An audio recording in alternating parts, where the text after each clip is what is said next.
Hello, I'm Dr. Angela. And I'm Candace. And we are the hosts of the Just Be Real Sis podcast. Yes, we are. Do you guys believe in the power of collaboration over competition? We do. Why? Because we're two successful women who know that we are an unstoppable force, especially when we align and focus on what really matters most in life. And so we live our lives this way every single day because we know that the most impactful outcome is a collective win. We believe that women can and should win together. We understand that growth and success, that they're the goals. And we love to live boldly, we love to live authentically, and we live unapologetically. So we encourage you to do the same. We embrace our strength, but we also respect our vulnerability. We provide a safe space for ourselves and for others to be genuine, to be celebrated, but most importantly, to be valued. And we never miss a chance to use our voices to highlight people and issues that align with our mission of authenticity and commitment to humanity, because it isn't about being impressive, it's about being impactful. And so we understand the need for real conversations from diverse perspectives because we're more alike than we are different. And when we share our stories, we create the opportunity for mutual understanding and alignment. And guess what? We know that inclusion and honesty, that there are superpowers. And so we don't build walls, we tear them down. The only requirement to join us is just be real, sis. Hello, everybody, and welcome back to the Just Be Real Sis podcast. We are so excited to be with you for another amazing episode. You all are in for a treat. Hi, sis, how are you? I'm well. How are you? Good. We are still here recording in the pandemic, but we are getting it done, right? Amen. How excited are you about today's guest? I've been waiting on this. It is going to be phenomenal. It's going to be such a great conversation, but I'm super excited to answer your question. Yes. So let's get to it. All right. So today's guest, you all, is the one, the only Joi Brown. So let me tell you who Joi Brown is if you don't already know. Joi Brown is the Senior Vice President of Brand Partnerships at Atlantic Records. She is a proud HBCU grad of Howard University, founder of Culture Creators, and a member of Delta Sigma Theta Sorority Incorporated. Had to say that. Hey, Joi. Her job is to create partnerships between your favorite artists and the brands that you all know. Her goal is to pair talent with brands in order to create and impact wonderful campaigns. So she's worked with several artists that you know, including Cardi B, T.I., Lizzo, Sting, Sean Paul, just to name a few. And the brands that she has partnered with, there's a list as long as my arm, y'all, but we'll give you a few. I'll try to pack it into a few seconds. Microsoft, Pepsi, Verizon Sis, Tidal, Apple, MasterCard, McDonald's, Colgate, L'Oreal, Twitter, several. Shall we go on? But she is also a member of the Warner Music Group's Global Brand Council, which helps brands develop their music brand globally in their strategy. So that's her as the professional. Let me tell you who she is as the person. Joi is real. She is genuine. She has a heart for service. She is driven. She is brilliant. She is inspirational. Joi is the truth. And I am so very proud. We are so very proud to have her here and call her friend. And she does all of this being the mom to two amazing girls. So Joi, welcome to the Just Be Real Sis podcast. Thank you. Thank you. I'm so excited. Welcome, Joi. We're so happy to have you today. Thank you, Candace. And can I call y'all sis? Yes. Yes. Okay, wonderful. Let's get right into it, Joi. So thank you so much for joining us today. Again, super excited. We love to ask a lot of, questions here, and we keep it real. And Sis talks about you being the truth. So we just bring it and we just come right out the gate with these type of questions. So the first question that we have is, what assumptions do people mistakenly make about joy? Ooh, you came out the gate like that. Out the gate. Whoa. It's going to get better from here. Yeah, I love it. Because it was interesting. I was on a call last night with my chapter sorors, and we were talking about that, like what were some assumptions that people made about you in undergrad, and so it made me really think about that in general. I think that when people first meet me, I am an introverted extrovert, and so I think people think I am not friendly. Sometimes I have a resting face, they call that. And it's just because I'm deep in thought. And I think that sometimes people don't understand that my depth. I think they just judge a book by its cover and say, oh, well, she's in music, or she does this, she's flashy. She really doesn't have any depth. She may not have a grasp on spirituality, or they may think I'm conceited, but it's interesting because those things used to really bother me. And I'm in a place now, I'm so comfortable in my skin, I really don't care. I think those who know, and those who don't will either figure it out, or they're not my cup of tea. I love that. Early on in my career, people would always say, you're so aggressive or you're so intimidating. And now I change that language with, no, I'm just bold. I'm just not apologetic. And so, yeah, for you to worry about what other people think when they haven't even, really taken the opportunity to understand the depth of the person, then that's on them. So that's so good. It's so, a loss. Yeah, it's a loss. Yeah. I think it's a loss when people don't even have a conversation with you and just judge a book based by its cover. I mean, yeah. And it's actually unfortunate because I'm such the opposite. I love meeting new people. I will talk to strangers. I may not approach you first, but I will talk to you. And I tend to welcome everybody. I fashion myself a people person, even though I'm an introvert at some points, but like I enjoy talking to people and getting to know them and getting to know the story, because I truly believe there's always something that connects us all. And when you don't take the chance to, go a little deeper with someone, or really hear them out, or don't show up with like these preconceived notions of who you think they are or how they'll be, you miss out on a chance of connecting. Yeah.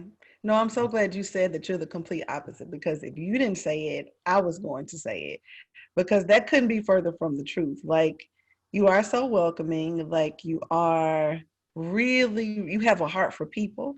And so I think, to your point, a lot of times people will just look at the surface and then they'll make their decisions and they move on, but they miss out. Like, they miss out on so much, because there is so much depth to who you are and what you bring to the world, way outside of your career, but just as who you are as a person. So I wanted to make sure we clarify that there's nothing about you that's conceited, or not lacking concern and care for another person. So that's so good. Gems already, sis, and we're just getting started. Look, we have our pens and Joy. Get your notebooks out. For our listeners, this will be an episode you definitely want to take notes on. So here's a shift. What has been your proudest moment to date?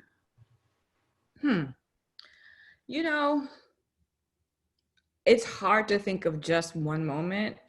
I think I've been blessed with so much that I feel like I shortchanged myself to one moment. But I'd say my proudest moment is when I see my children care about other people, because it lets me know that no matter what they've been exposed to, no matter what happens amongst their peer group, that they really genuinely care about people in the world. And that lets me know that at least I'm showing them a good example. My kids will take, and this is the truth, they will take their last money and give it to a homeless person. They will take their dinner and give it away. They will give their clothes away.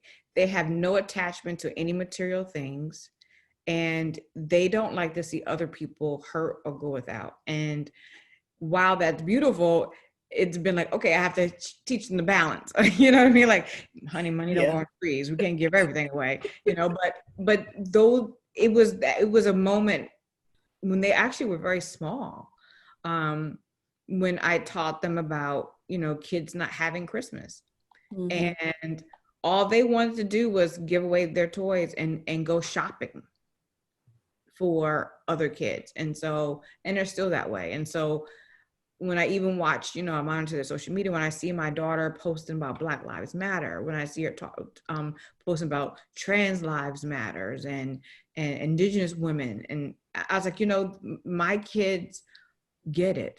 They understand the plight of people and the humanity, and what it means to be a servant for humanity. And so that's my proudest moment.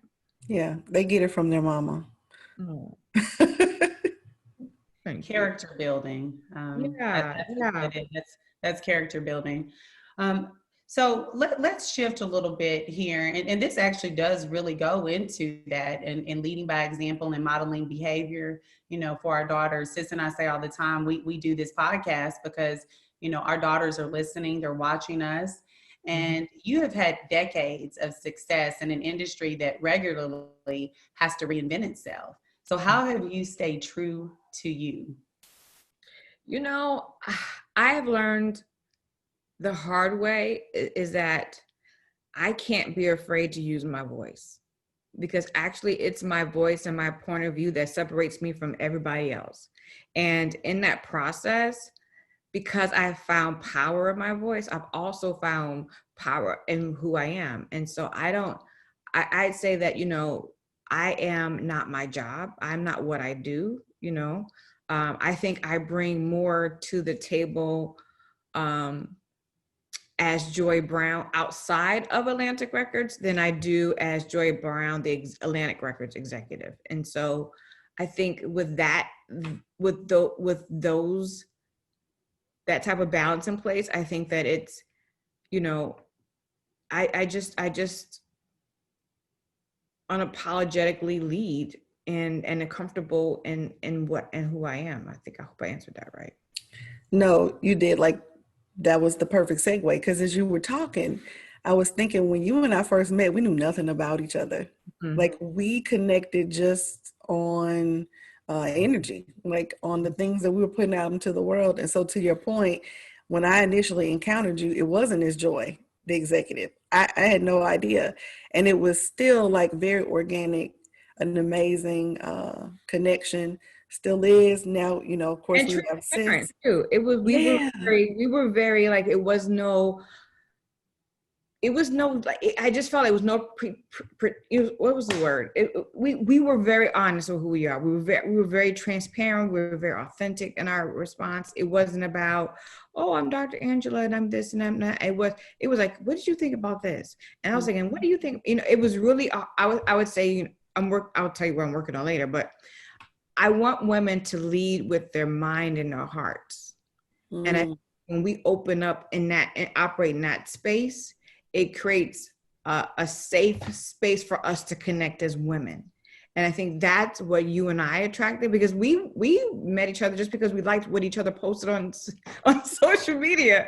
Exactly. And this is, it is. And she was like, and then that is just, and you're not the first one, but like, it's just the power of, you're right, the power of the energy we put out, because I loved what you put out. And I was like, I started following her and I was like, oh, I love this woman. This is great. This is, speaks to my spirit, and so to get on the phone with you, we connected with our hearts and our heads in a spiritual sense where, none of the other stuff mattered.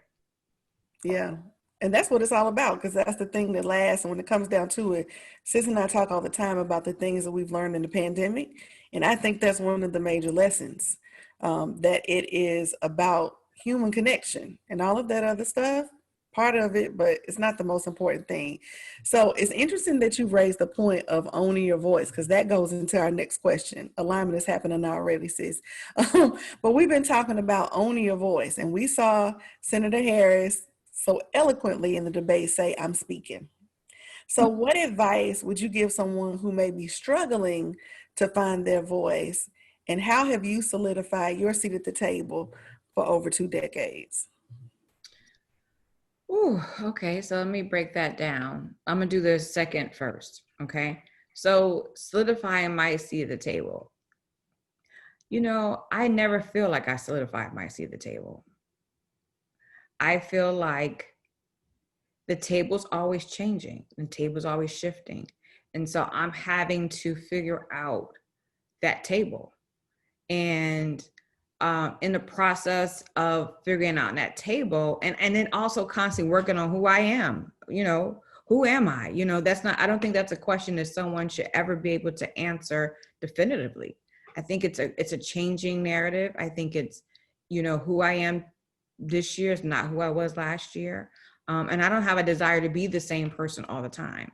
I think giving ourselves allowances to shift, to grow, to stretch, to make mistakes, to fail, to learn from them, is how we're able to, when that table shifts, we're able to go with it because we're going with the tide. We're not stuck where we are. And we're allowing ourselves to say, okay, this shifted. Okay. Because I'm changing and growing and learning, I'm able to like show up differently as the table changes. And I think that each time that table shifts, I think another part of it too is just relationship building. I think it's really important, and to be really honest with you, it's an area that I'm weak in. I need to do better. I think it's important to. I learned very late in the game the power of just using your relationships for yourself. I've used them for work, but I've really kind of never used them for like any personal project or anything that I have my heart set on. I learned that, I used it late in life. But I understand now that, I think where we fail sometimes as Black women is that we are afraid to take chances on the people we know and make that call. And you'd be surprised who's in your corner. And sometimes it's just a matter of you asking. And so I think between those two things, that's kind of helped me always find a seat at the table somehow. What I heard you say I think that was just something that I had to write down for sure, but that's something that I've not thought about when you said the table is always, shifting and it's a new table. And I think that what, so many of us, we do is we find that we're trying to secure our seat at this table. And then once we get there, we want to just hold on to it. But what you're talking about is evolution of self. So we're having to change as that table is changing. And, one of the things that in Verizon that we have recently been talking about is the subject of race. And it's been really interesting because when I first started, 3 things that we were told that we can never talk about in corporate America was politics, race, and religion. And so now we're starting to see that companies are asking people, we want you to show up as your most authentic self. Well, the reality is, do you really? Because do you know what you're about to get? Meaning, for me, I can remember I would listen to gospel music headed into work, but then the moment that I would get out of the car, it's not that I would have to tuck God away, but I wasn't talking about God in the workplace, where now I will, hallelujah, amen, let me pray with you, and not really knowing if it's the right thing to do, but it's the right thing for me to do. So you're starting to see what I feel is this blend of us showing up as ourselves. So you have found multiple ways to align your profession with your passion. So please tell our listeners a little bit about Culture Creators and really what inspired you to create that program. So Culture Creators is a platform that I created about 5 years ago with the idea of bringing people together. In the entertainment business, when I got into the entertainment business, was on the tail end of its heyday, and it was robust with money. So there were conferences all the time, there were opportunities, there were parties all the time. So it was a lot of opportunities to rub elbows with senior leadership. There was always opportunities to network and navigate your way by getting to know people through these conferences and meetings, whatever. Well, when the digital era hit and email became the way we talk to one another, and then music took a big hit financially, the first thing to go away were those opportunities. And so I think I benefited on having learned, and rubbed elbows with people and could identify who the senior leaders of color were in the business and could get access to them. Fast forward, 12 years, and that doesn't exist. And then you have a whole new regime of young people of color coming into the business who don't have an idea of, those who came before, but honestly don't know how to navigate outside of emails or Instagram. The way they approach asking for mentorship, the way they approach jobs, it wasn't really realistic. And I had a rotating, I have a black couch in my office. It was like a rotation, like young people come in, sit down, tell me about the problems, come in, next one come in. And I looked at all of their issues were really similar. They weren't sure their voice. They weren't sure how to show up in a room, and they weren't sure how to get there. And so for a lot of it, it was, let me figure out a way to bring us all together. Let me show them that our people do show up for each other. And so I threw a big party in New York, and people flew in, and I mean, it was packed. And it was called Culture Creators, because literally how I came up with the name is I was doing a flyer, and it was bringing people who work behind the scenes who create culture. And then it was too much text. So I kept editing. And I said, we're gonna call them Culture Creators. And that was it. And so then that was in New York. And then people from LA were like, oh my gosh, you have to do it around Grammys. It was incredible. I heard about it. And still, I didn't know really what the platform was. I started because I wanted to bring people in entertainment, especially of color, together, because we don't have those opportunities. So I did it again in LA around Grammys, and it was amazing.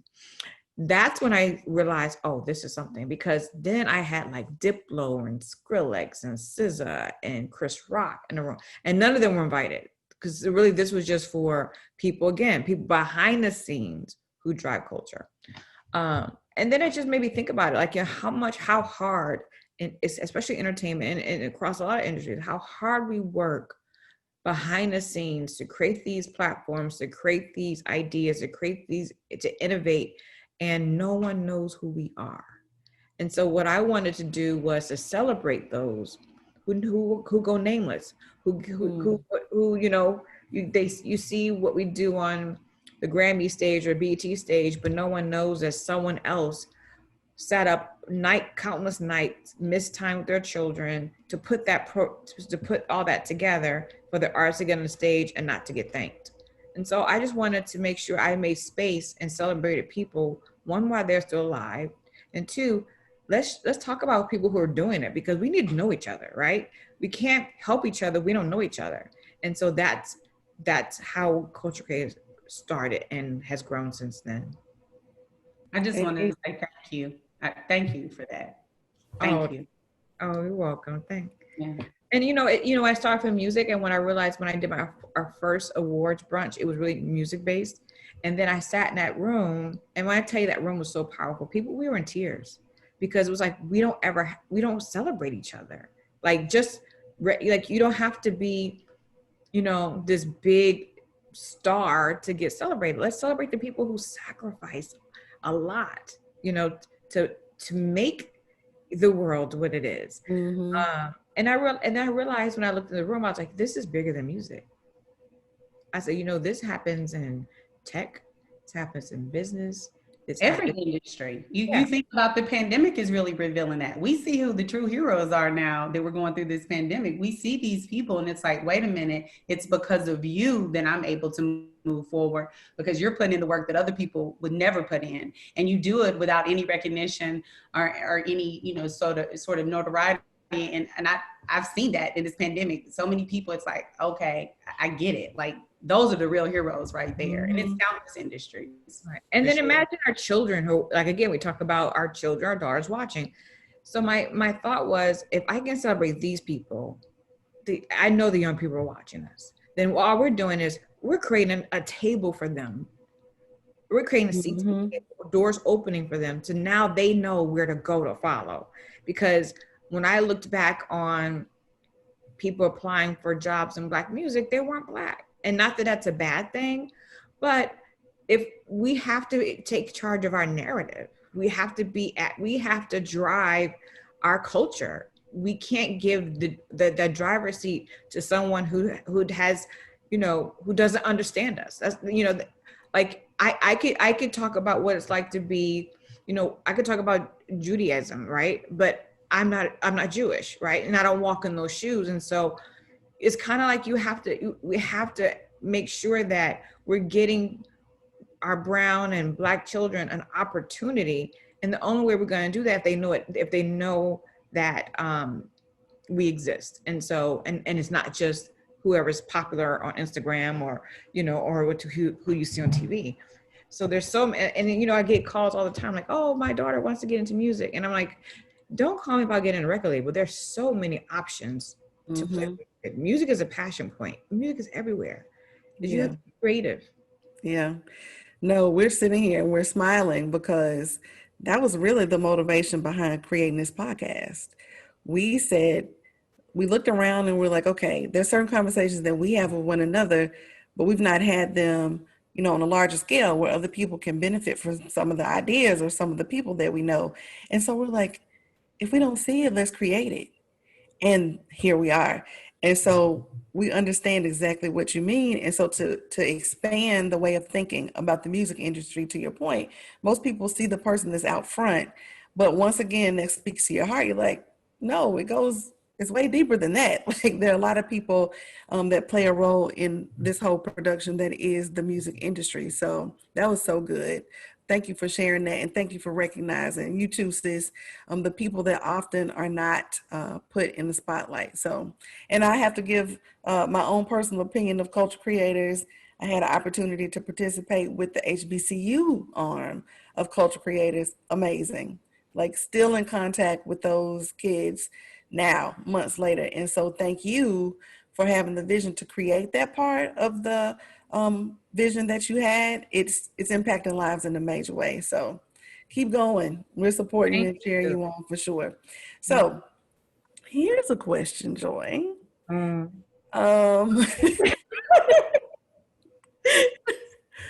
What is the one thing that you wish people knew about you but never ask?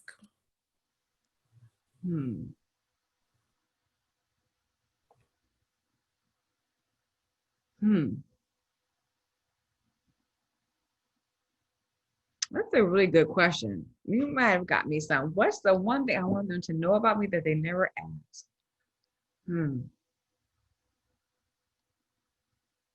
How am I feeling? Can we get sis, please, can we get an amen and a hand clap across the board? Yes. OMG. Yes. And do you know why we purposely, like sis and I say this all the time to one another, we purposely do that because when you are the person that people come to for the answers, for the connection, for the solution, that's what it becomes. And nobody ever stops to ask, are you good? So you do it all the time. You're so amazing with that. Yeah, well, it's intentional because I know nobody asks. Sis is the same way. Nobody asks, and so we do it for each other. And we should do that more often because it takes so much to be a Joi Brown in the world. So much. So yeah. Oh, that was so good. So listen, y'all, this is the takeaway. Sis, let's get a takeaway in the middle of the conversation. Check on your strong friends. Ask them how they are doing. Check in for no reason. Just let them know you're thinking about them. It goes so far and goes such a long way. So if we take nothing else away, that's a major takeaway. Yeah, it's interesting because I was just writing about that this morning about because again, it's World Mental Health Day. And this perception of strength, and this perception of a strong woman. And I think that we have to let that go. It sounds great. But I think it's something that limits us when we put like we it's almost like saying I'm perfect. No one's perfect. No one's strong all the time. And I think if we're honest as women with each other, we're not, I have lots of weaknesses. I have lots of times when I am not strong. you know, and just like I think Dr. Angela, when we were talking on Felicia's thing, when I was talking about, you know, one thing I realized what I was doing to my girls was perpetuating the same kind of, okay, I'm a strong Black woman, I'm a strong, you know, and what we do is we don't create a space for them to show up and say, I'm struggling. And for me, I had to stop and say, this is a problem. I'm doing it. I'm passing this down to them. And so I had to go back to them and say, you know, I made a mistake. I've been showing you that I've been okay with the divorce. I said, but you know what? Mommy used to cry in the shower because I didn't want you to hear me crying. Because I thought I had to show you what strength looked like, and that because I wanted you to know you're going to be okay. And you know what my daughter said to me? She goes, Mom, you seem like the type of woman that would do that. And so, and for there, it opened, it created a safe space for us to talk about it. And I had to tell her, I said, I don't know everything. I said, parenting is by far the hardest job I've ever had to do. This doesn't come with a manual. Every child is different. So I'm going to make mistakes. And I said to her, I said, all I want you to do is, if you think that mommy's making a mistake or I'm not hearing you, find a special time and let's talk about it. Not when I'm disciplining you, because she likes to be like, well, mommy, I need to talk to you. No, clean your room and do dishes, you know. But I said, you know, if you feel like, or write me a note, say, Mom, I need to talk. Like, whatever way you need to reach out to reach me, I'm open the door to say that. But I think that it took me a while to realize I was doing that, because guess what? My mother showed that to me. You know, my grandmother did that. And I just want to stop that, because we're hurting ourselves. We are. And, you know, we shared this on a couple of episodes back, that very thing, that we have to, again, when we say our daughters are watching, they are, and they do see us. And, you know, we've had, you know, countless conversations around when they run into disappointment and they can't be as strong as us, then we fail them because we haven't told them, hey, listen, I wasn't okay. I was crying. So I too have just started getting into the habit, and it's really funny because I'm an extremist. And so now I'm like, I don't know what to tell you. And they're like, well, can you give me any answers? And I was like, I don't know what to tell you. You go figure it out. But what was a reality check for me one time, I did say, well, I don't know. I'm struggling with that. And one of my the children, they said, what, you don't know something? So I've been painting this image, like I have it all pulled together. I know everything. I'm this super mom. And the reality is that that's not who I am at all. So let's, you know, look at some of these imperfections, and then it'll allow them to do the same. So when they do run into something, it's not devastating. So really agree with that for sure. Yeah, I think also too, like, you know, mentally, I think it gives them permission to breathe. Like, you know, Mom didn't get everything. Mom couldn't figure it out. Okay, so it's not the end of the world. Because at the end of the day, we still show them that we overcome. You know, we overcome, we figure it out. We're okay. You know, I survived a divorce. You know, I've survived things I've gone through, and we're okay. So again, for me, it was just letting her know that this is a safe space. Like, you don't have to, if you're hurt, it's okay to cry. You know, if something's bothering you, it's okay. You're allowed, you're entitled to your feelings. And I think when you, being painted as a strong person, I think a lot of times, you know, people overlook the fact that at the end of the day, I have emotions. You know, I'm going to make it through because that's just who I am. But yeah, I have weak moments, and I hurt just like you do. And I worry, and, you know, things, I suffer setbacks. Things don't always, you know, go the way I want. And that's the thing about social media that I just try to tell young people, is like, it's just a snapshot of a second, of a moment. That's not someone's real life. Right. You know, and one of the things that I've done, Sis, of course, has done. She's done, you know, her book has come from her journaling. And one of the things that we've discovered about you is that you're also an amazing writer. And I always tell people you should journal and write and do more. And did you see that look surprise, sis? Yes, Joi Brown, you are an amazing writer. You need to just own it, sis. You know what? That is so funny because like I mean, okay. Yes. Yes, yes. We Just are say yes, claiming it. Joy. And we're gonna. Here's Just my say question for you. yes. If you had to write a book today, what would the title be and why? The opposition to love. Mm. I've actually Mm. been working on something. Okay, tell us more. So, so, so to me, the opposition to love really is about self-discovery. It's all about, to me, what it is within us that opposes love. Because, if there's one thing that connects all of us, black, white, whatever, is that we all want to be loved. We all want to give love and we all want to be loved. But how we go about that process of letting love in or giving love, there are things that we, either our inner child or things inherently that we have that blocks that love. And so I like to explore what are the things that opposes love that's around us, that's in us, whether it's insecurity, whether it's trauma, whether it's not even recognizing your inner child. Like, I think that I don't know that Black women do enough talking about the inner child.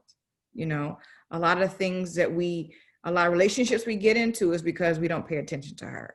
A lot of things we allow ourselves to settle for or do is because we don't listen to her. And tapping into understanding how, not to say your parents were bad, because when that's another thing, when I say inner child, people are like, oh, I don't have a bad childhood. It's not even that you had a bad childhood. Is that our earliest interaction with love is from our parents, from our caregivers, and when you are born into this world, your parents don't own how you receive love or how you interpret it. You build that up yourself. And so they're going to love you the way that they know how best to love.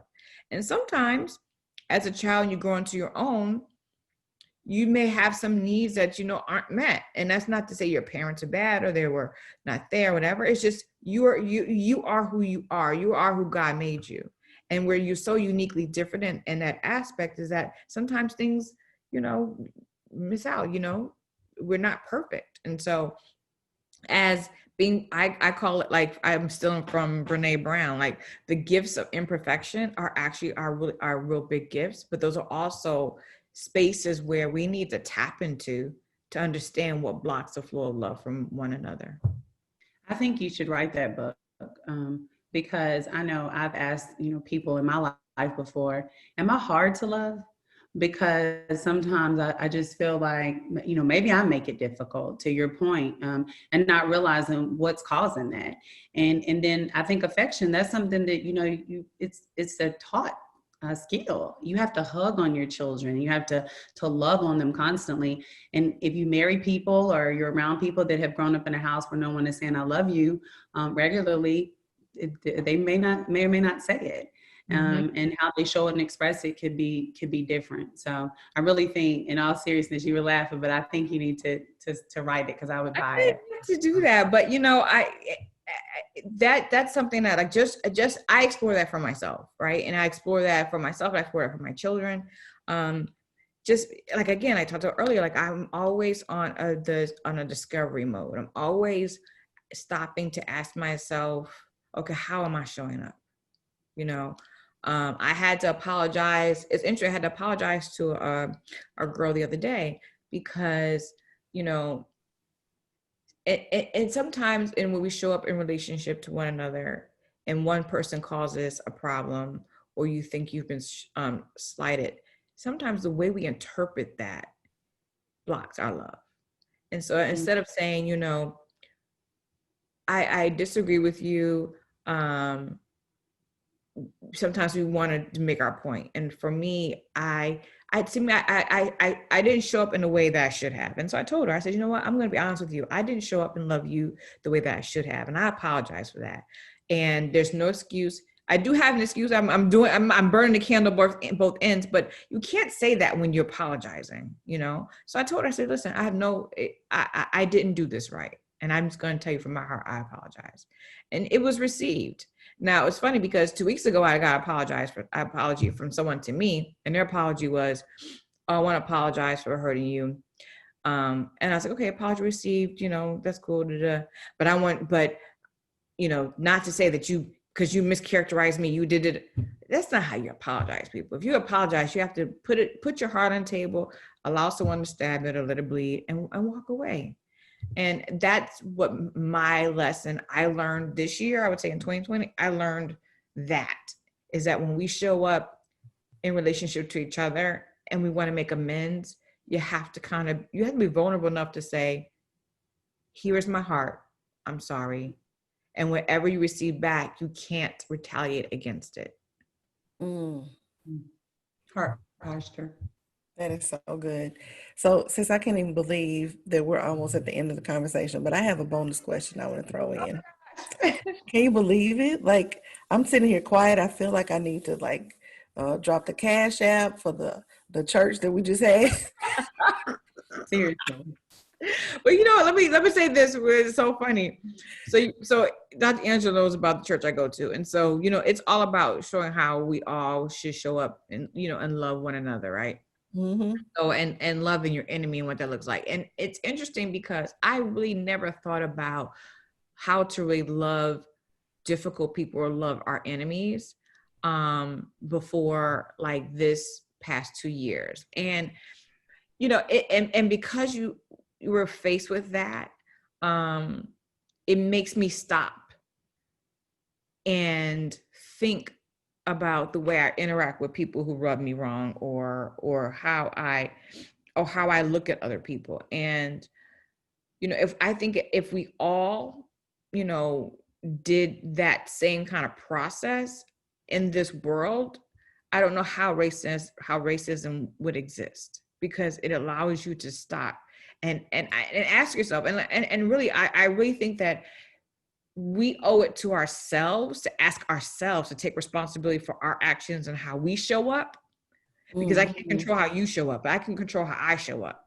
So to ask myself, how am I showing up to this? Is it my energy is that off? Does this person rub me wrong because of some insecurity I have? Because if we're really, really honest with ourselves, if we're really, really funky, it's all about how it's us. And not that the other person doesn't have any responsibility, is that people are going to trigger you, but if you react to it, it's on you. So Joy, like one of my favorite things to say, and Sis is going to clap and she's going to I say the ultimate strength is sometimes restraint. Mm-hmm. Mine is silence is the ultimate answer. Sometimes silence is the best answer. You don't have to. And, I was telling this, I was going back and forth with this woman, and I was telling her, love does not require us to be abused. That's not love. I said, I can love you as a Christian should from afar, knowing and pray for you and wish the best for you. But love does not require that you're in my life and in my circle. That's a trust circle, and it has to be earned. That part. And boundaries are expressions of love, and people don't understand that. People. I just want to go back for just 2 seconds, since I know you have a bonus question, because I don't want to gloss over what you said about self-reflection, because I'm listening to you and I can tell you've put in the work, right? You've really put in the work for Joy. You're making sure that, how you show up in the world is so important, and you're very intentional. You're very thoughtful. And, I'm just getting to a place where when I leave a relationship, I look back, and instead of me, in the past saying, okay, well, I tried to teach them this and they didn't. I'm like, well, what was I supposed to learn, Candace? What was I supposed to take away? And then my prayer is always to see people the way God sees them, not the way that I want to see them. Lord knows, because I don't, but when you start, showing up like that, it's easier. Quite frankly, it just becomes easier. It's not, because to your point, I can love you from over there, it just gets a lot easier when you start thinking, well, maybe there was something I was supposed to learn. Now let me figure that out. Let me figure hear me out. And so many people, Sis has a whole book, Get Over Yourself and Move. Like, now what? Yep. But that's true. And if you read the book, she talks about that, because sometimes we'll sit in our own feelings and we're thinking, and oh, by the way, that person is probably not thinking about you. And so, we're stewing mad business that you have nothing to do with in the first place. Right. You know, and you know, it's really interesting because I used to be one of the, I don't like conflict. First of all, I'm not one of those people. I don't have a lot of conflict around me. I don't like the drama. I don't have any with girlfriend drama, never, right? But when I run across, like, especially a woman who I can't get along with, it blows my mind, because I literally lay it on the table. So I'm just like, but then it made me, you know, then I always ask, how is God, this is a lesson. God, you know, God is tricky. He, you know, just when we think we got ourselves figured out, he gonna throw you a curveball. And so through it, like you said, Candace, I agree. You have to ask yourself, what am I supposed to learn in this situation? You know, and I so hardly believe every situation happens to you because it's a lesson in the blessing every single time. And even when you think that you're drowning or this relationship is over and you're never going to recover, you're always going to come out stronger, because there's always a lesson in the blessing. And you're going to repeat the same lesson when people do the same thing and be the same kind of people and have the same kind of drama in their lives, is because you didn't learn the lesson. Look at yourself, take a step back, breathe, and do the work. Says we need an applause machine so we can put applause after these gems that are dropping. I feel like I need to be pushing an applause button. Like, yes, we are nodding so much. Listen, so we're going back and listening to this with our notes, sis, because the truth is just, I told you all Joy was the truth. So here's the bonus question, Joy, before we go into the lightning round. With success always comes sacrifice. So what has been the thing that you feel like you've had to sacrifice for your success? I love this question. And let me tell you how God works. You and I always align, because I'm doing, so for my Empowered Woman platform, guess what my question is? What? Always comes sacrifice. Tell me what sacrifice you had along your journey. And I will show you, I'm gonna screenshot it and send it to you from my list. What? See, well, this happens a lot. It always happens. Okay. So yeah, I'll answer my own question. Okay. So I feel like I have a bunch of sacrifices. I say the most sacrifice that I feel like I made was, I could have been further along in my career had I not had children. I sacrificed that, I guess, EVP C-suite track to be a mother. And I don't have any regrets about it, because I understand that is, I'm walking according to my purpose, and I'm comfortable with that. And God put me here for a reason in this moment. And so at a time like this, I'm supposed to be here. So I'm not questioning that at all. But I do understand that when I made that decision, what it cost me.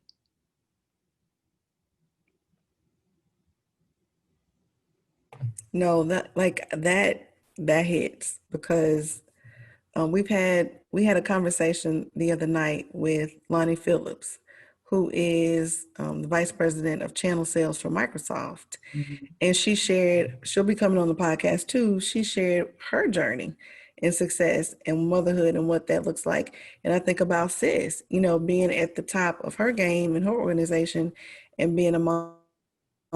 And so it really is kind of saddening, because motherhood is one of the greatest joys there is in life. And so to be put in a position where you feel like you have to choose, there's work for us to do there. Yeah. And I'd say, well, my kids are now 15. So this is obviously 15 years ago. Things are a lot better now. I don't have C-suite ambitions like that anymore. But I definitely, because you know what happened is once I had children, my priorities changed. And, you know, in music, it's easy to be go, go, go, go, go, go, go, go, go, which I was before I had them. And then when they arrived, I was like, you know what? I want to be a present mom. I want to be a hands-on mom. I want to make sure that, you know, the school teachers know me, you know, I'm there, this, you know, and that, so I couldn't be at everything. I couldn't do everything. I couldn't go, go, go, go, go. And I am okay with that. And I would say the one last thing is that the blessing through this COVID thing is I remember in January saying to myself, my kids are in their teen years. I only have a couple more years for them. I really want to be home more because I, you know, again, in my business, I go, go, go. And then COVID hit. And this has been such a blessing for, in so many ways, just being home, still working, still go, go, go. Because mind you, sometimes I don't even get up to go to the bathroom for 7 hours. But to even know that, you know, they can come upstairs and mime to me while I'm on a Zoom, or, you know, I can take a break and fix some lunch, or, you know, those moments, if this didn't happen, I never have. So I think that this is such a time, a blessing to have this season of spending time as a family has been invaluable. So yet again, alignment, because I was thinking that exact thing. That was, I think, secretly all of our wishes, is to be at home more and to figure out this work-life integration, as I call it, because I know for me, just a year ago, the conference calls that I would be on, I was the mom that was like, shh, don't say anything, to now they join the conference call. So I think as you talk about how we've been able to change over the years, you're seeing that. You're seeing the real life of people. And now, you know, it's no big deal. It's not a big deal to hear a dog bark. It's not a big deal to hear the doorbell ring. And the things that we used to, back to that perfection model, we see that doesn't work. So I think secretly we all wanted to stay at home more, and now we've gotten it. So real good stuff. Thank you so much for sharing, Joi. I cannot wait to go back. And to your point, sis, I can't believe how the time is it just flew by. Joi, so if you would just stick around with us for a few more minutes and have some fun with the lightning round. Absolutely. Okay, because we love this part of it, and we want you to just go with the first thing that comes to your mind. So sis is going to kick us off. So you ready, sis? Yes. Okay, so hip hop or jazz? Hip hop. Okay. All right. Domestic or international? International. Reading or Netflix? Reading. Okay. Quiet or life of the party? Ooh, quiet. Cooking or takeout? Take out. Somehow I thought I knew the answer to that one already. Uber Eats. But Lord, I mean, I get so tired. No, I understand. So no, that was so good. So look, we cannot let you get out of here without telling our listeners how they can support, what your current initiatives are, how they can follow you, find you, cheer for you, support you as we do. So how can we support? If you could go and follow, it's at The Culture Creators on Instagram. That's where we post our stuff, and we love to post our events, our HBCU stuff. We've got some great content coming up within this Empowered Women platform. Yeah, and then you can go to culturecreators.com if you want to go there for more information. Yeah, and you know, Atlantic Records, you know, stream our music. There you go. Plug. No, Yeah. listen, Joi. It's hard to even wrap up what has happened today, because I know some people are going to be better as a result of this conversation. And so we cannot thank you enough for giving your time, giving of your talents, being so transparent with us. We are Just Be Real Sis. And so we knew you would be the perfect fit for what we were trying to do. And you have just blessed us. And we know you're going to bless a lot of people when they hear this episode. So just thank you, thank you, thank you for joining us. Thank you so Thank much. you for having me, and thank you all for creating this platform for women to just be real. You know, we don't get many spaces where it's safe to just let our hair down and be honest and not and be protected in the same vein. So thank you, and congratulations on all your success. Thank you.